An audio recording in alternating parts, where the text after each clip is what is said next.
Hey good people, good afternoon from Dhaka, Bangladesh. Today I'll be doing two fragrance reviews, one designer house, one niche house. So I would like to start with the niche today, and it's a courtesy of my dear brother Ali bhai, who's my neighbor and good friend in fragrance community.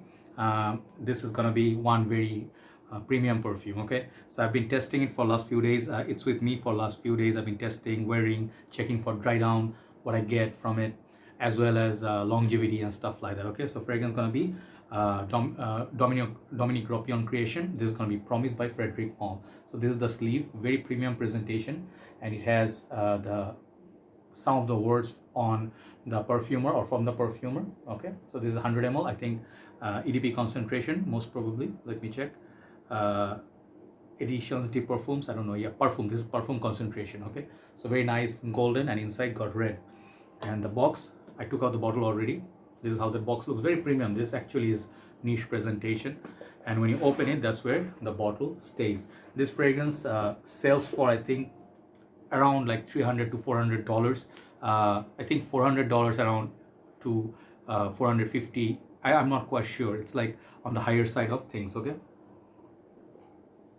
so now the bottle looks very elegant. Frederic Malle has different bottle shapes or sizes. This is the 100 ml version. I think, yeah, this is 100 ml, right? Just now I said 100 ml. Yeah, this is 100 ml. So juice color is very opulent, nice honey colored juice, a bit ambery tobacco color. Sticker looks like that, and the name is written in Arabic.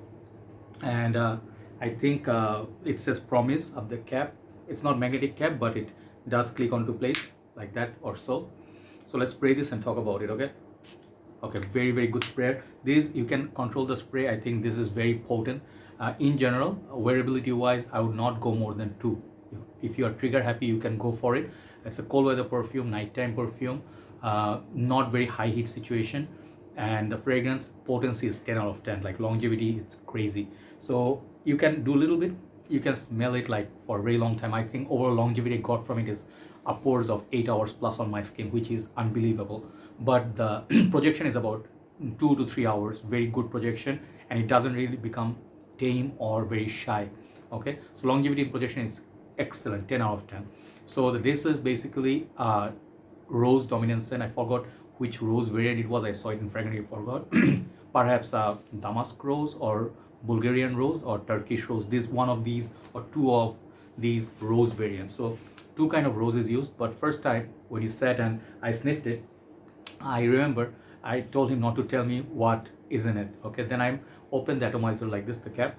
I smell, I'm like, do I smell apples, spicy apples that I smell in Hugo Boss bottled or Boss bottled oud? And he said, yes, there is apple. Then I said, is there any plum in there? Because I can smell something very rich. Opening, it's very rich, fruity, and it's very intoxicating. The opening is so mouthwatering. It reminds me of some fragrances which are like Bal d'Afrique or something fruity. They're not, this is not exactly like those, but the fruity aspect of it. So very fruity up top, very fresh, very strong, and not rotten and off-putting in any way. So it does give a vibe that it's going to be a very strong, potent fragrance. So as the dry down comes, you start getting those beautiful roses, kind of like gothic rose. It's dark and clean at the same time. So the thing is, the fragrance, I feel it's it can be unisex, definitely, but it's very sort of like a dry, not very wet, sort of a water rose or rosy rose, flowery. It's not like that. It's more like a dried up rose, but it stays very interesting. So I think you can go for this in like events like Halloween, funeral, or wedding, anywhere there is a church involved. You know, there's some incense around. But the nice thing is there's no oud in this. Okay, there are some other notes. I think there's something like a leathery vibe comes from it. So it's like a leathery, rosy, fruity. These three things I get very prominent from this. Other notes, they're supporting notes, but I get these three notes on most part. So this is a very premium perfume. It doesn't smell cheap. Even if there's a knockoff of it, it don't smell as good as this.